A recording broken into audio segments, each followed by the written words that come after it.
രുചിരനയനൻ, കണ്ടാൽ തന്നെ മയങ്ങിപ്പോവും നമ്മൾ, അങ്ങനത്തെ കണ്ണുകൾ.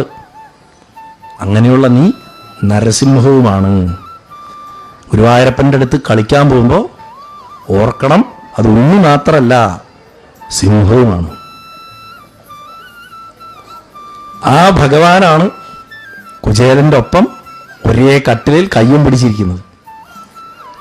കുചേലനെ കണ്ടതോട് കൂടിയിട്ട് അദ്ദേഹത്തിന് ആ വിശപ്പ് അങ്ങോട്ട് ഇരട്ടിച്ചു. എന്ത് വിശപ്പാ?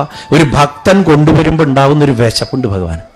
കഴിച്ച കഴിക്കലിൽ കുചേലന് കൊടുക്കാവുന്നതൊക്കെ ഭഗവാൻ കൊടുത്തു. ഞാൻ എല്ലാ സ്ഥലത്തും പറയാറുണ്ട്, ഗുരുവായൂരപ്പൻ എന്തും കയ്യിൽ തരില്ല, വീട്ടിലേ കൊടുക്കുള്ളൂ. നല്ലതാണെങ്കിലും ചീത്തയാണെങ്കിലും വീട്ടിലേ തരുള്ളൂ. ഭഗവാന്റെ അവിടെ പണിതാ ഭഗവാൻ വീട്ടിലിട്ട് പണിയും.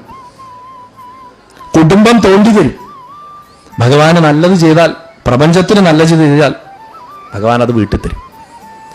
ഭഗവാനെ ഉപദ്രവിക്കാന്നുള്ളതല്ല അതിലർത്ഥം. ഭഗവാൻ ഏറ്റവും ഇഷ്ടമല്ലാത്തൊരൊറ്റ കാര്യമുള്ളൂ, അദ്ദേഹത്തിന്റെ പേരുപയോഗിച്ച് സാധുക്കളെ വഞ്ചിക്കുകയും ചതിക്കുകയും ചെയ്യുന്നവൻ എവിടെയുണ്ടോ അവനിട്ടിട്ടാണ് ഭഗവാൻ പണി കൊടുക്കുക.